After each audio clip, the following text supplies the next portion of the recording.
आपण कुठेतरी थांबलोय असं मला वाटतंय. कारण राजकीय क्षेत्रामध्ये सुद्धा आपण बघायला गेलो तर ज्या काही महिला राजकीय ज्या नेत्या आहेत तर त्या फार कमी आहेत. महिला अर्थशास्त्रज्ञ म्हणजे आर्थिक आपण जर विचार केला तर अर्थशास्त्रामध्ये सुद्धा ज्या काही तज्ञ असणारे आहेत तर त्यामध्ये महिलांची संख्या कमी आहे.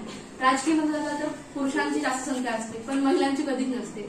जर आपण महिलांनी ऍक्च्युली जे एखादं घर वगैरे सांभाळणं असतं तर आपल्या इकडे हल्ली नाही आधीपासूनच म्हटलं जातं की घर सांभाळणं हे पुरुषांचं काम आहे आणि महिला काय करेल तर म्हणजे जे अर्थार्जन करणे आहे तर ते काम फक्त पुरुषांचं आहे आणि महिलांचं काय तर तिने फक्त मुलं बाळ सांभाळावी, घरची कामं करावी, धुणी भांडी करावी.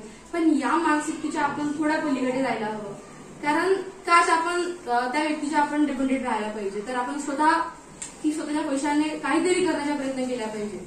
म्हणजे जी आपण चौकट आपल्या पुढे मांडली आहे की येतील 10 रुपये द्यायची फेरंगली आहे त्यापेक्षा पण आपण व्यतिरिक्त गेल्या पाहिजे आणि स्वतःचं नको जास्त पण स्वतःचं कधी अर्थार्जन आपण स्वतः केला पाहिजे ही बाब आपल्यामध्ये आल्या पाहिजे. त्यानंतर राजकीयमध्ये असं होतं की आपण म्हणतो की जर मी राजकीय क्षेत्रामध्ये गेली तर मला नाव मोठं ठेवतील. खरं तर राजकीयाला आपण त्याच दृष्टीने पाहतो मग तो पुरुष असो की स्त्री. पण स्त्रियांनी यामध्ये पुढाकार घेतला पाहिजे. पुरुष तर देतीलच.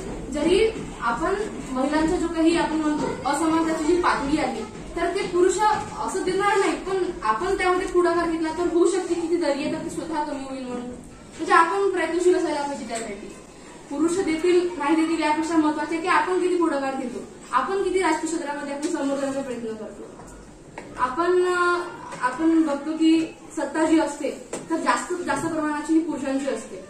मग ती घरात असो, समाजात असो, ती राजकीय क्षेत्रात असो की आर्थिक, मानसिक सगळ्या क्षेत्रामध्ये असतो. आणि आपल्याकडे असं म्हणतात की पुरुष रडत नाही, स्त्रिया रडतात. तर का बरं आपण स्वतःला एवढं मानसिकरित्या आपण कमकुवत केलं? जर आपण मानसिकरित्या स्वतःला सक्षम केलं तर तो पण एक सक्षमीकरणाचा भाग आहे. महिलांना स्वतः कोणी आपल्याला येईल आणि आपल्याला दिलासा देईल हे महत्वाचं नाही. आपण महिला स्वतःला किती सक्षम करते, स्वतःला एकटी किती सांभाळते, म्हणजे कुणी नसल्यावरही स्वतःला ती कशी काही खंबीरपणे टिकून ठेवते हे तिच्या हातामध्ये आहे. तर तिने करायला हवं, स्वतःला सांभाळायला हवं. नुसतं रडणं करण्यापेक्षा यापेक्षाही काहीतरी सतत शिकायला हवं. लग्न झालं की आपल्याकडे लग्न झालं की मुलं करणे, सासू-सासऱ्यांना सांभाळणे एवढंच असतं. त्यापेक्षा जरी आपण नोकरी नाही करत असलो तरी पण काहीतरी वाचणं, काहीतरी नवीन ज्ञानार्जन करणं हे फार महत्वाचे आहे. तेव्हाच कुठेतरी महिला सक्षमीकरण. जरी कितीतरी योजना येतील पण आणखी ती योजना येणारच आहे, लाडकी बहीण योजना येते. अर्थार्जन करण्यासाठी जरी सरकार देण्यापेक्षा स्वतः आपण स्वतःला किती सामोरे घेऊन जातो हे जास्त महत्वाचं आहे असं मला वाटतं. तेव्हा कुठेतरी महिला सक्षमीकरणाला अर्थ येईल. सीटा राखीव जागा तर देतीलच पण आपण आपली किती मनाची तयारी आहे. आपल्याला म्हटलं जातं की रात्री बेरात्र आपण जर हिंडतो तर हे महिलांनी नाही करायला पाहिजे. का बरं की तो तुझ्याकडे पाहिल आणि काही ना काहीतरी होऊन जाईल अनवधनाने. पण त्यापेक्षा महत्वाचं आहे की आपण स्वतःला जर तो आला तर 2-3 लावून देणार हे आपल्यामध्ये धाडस असायला पाहिजे. म्हणजे शारीरिकरित्या पण सुद्धा आपण सक्षम असायला पाहिजे. बरोबर ना? तेव्हा कुठेतरी महिला सक्षमीकरण होईल. नाहीतर बस नायक येतच जातील की घ्या तुम्हाला किती घ्या असं म्हटलं नाही होणार आहे.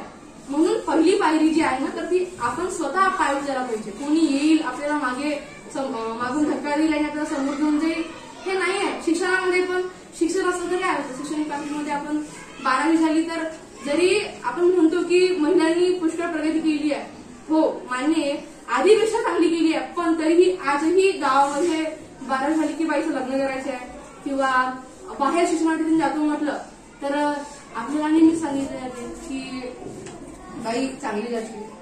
का बरं? तर ती मुलं काही ना काहीतरी म्हणजे तुला हानी पोहोचवतील यासाठी.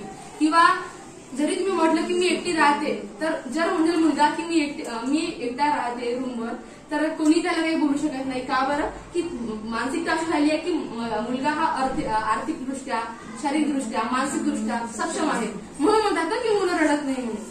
मग आपण का बरं असं आपल्याला सांगितलं जातं की जर तू बाहेर गेली तर तू एकटी राहतेस रूमवर, एकटी राहतेस असं म्हटलं जातं ना. म्हणजे ती स्थिती आहे की आपण आर्थिकरित्या सक्षम नाही आहोत, ती स्थिती आहे की आपण शारीरिकरित्या सक्षम नाही आहोत, ती स्थिती अजून आहे की आपण मानसिकरित्या सक्षम नाही आहोत. डिप्रेशन मध्ये जाणं महिलांच्यामध्ये जास्त होतं.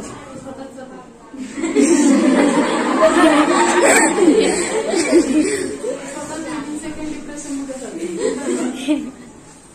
असं आहे. तर माझं हेच मत आहे की जरी सरकार धोरण निर्माण करेल, यापेक्षा महत्वाचे आहे की आपण त्यासाठी किती आवरण उत्सुक आहोत हे महत्वाचं आहे.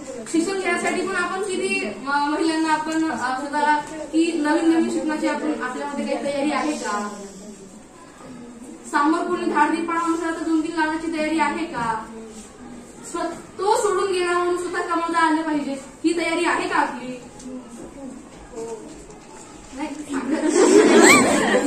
किंवा मला या जिल्ह्याची काय म्हणतात कलेक्टर म्हणण्यापेक्षा मी राजकीयची गोष्ट करेल. आमदार होता येईल का, कॉर्पोरेटर होता येईल का, याची तयारी आहे का तुमची. मला एकटी रूमवर राहता येईल याची तयारी आहे का तुमची. मी स्वतः सगळं करेल, स्वतः करेल हे तयारी आहे का. तेव्हा कुठेतरी सक्षमीकरण. नाहीतर असं घोषणा केल्याने किंवा आरक्षण दिल्याने किंवा रात्री जागा ठेवल्याने नाही होऊ शकत. यासाठी महिलांनी स्वतः पुढाकार घेतला पाहिजे असं मला वाटतं.